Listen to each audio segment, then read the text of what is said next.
আরে ভাই কইলে তো কইবেন কই আলাইলাম, মানে একটা মানুষের হাতের রান্দা এত পরিমাণ ভালো কেমন হয় ভাই? এ পোলা মানুষ।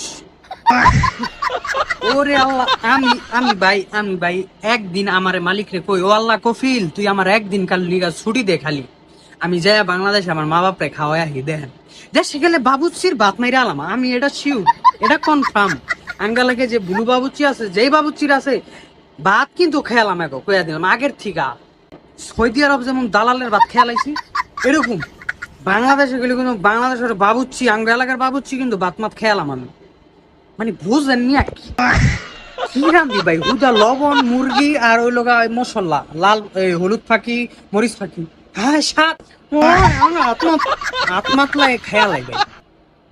মানে আমার মাথায় ধরে না ভাই, মানে আল্লাহ তাআলা যাকে মনে করলেন চায় যে দিব, সব দিকটা দেয়।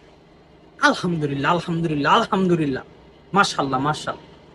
একদিন দাওয়াত, আইসা খাইয়া যায় মুরগির গোস, কি আনবেন জানেন? আহার টাইমে আমার বাসায় আহার টাইমে 2 কেজি গরুর গোস লয়ে যাবেন, বাদ বাকি ময় মশলা আলু মালু যা লাগে আবজাব কাপ সব আমি দেবো। রান্দা বাড়ির কথা মনে পড়ে যাবো, বাড়ির কথা।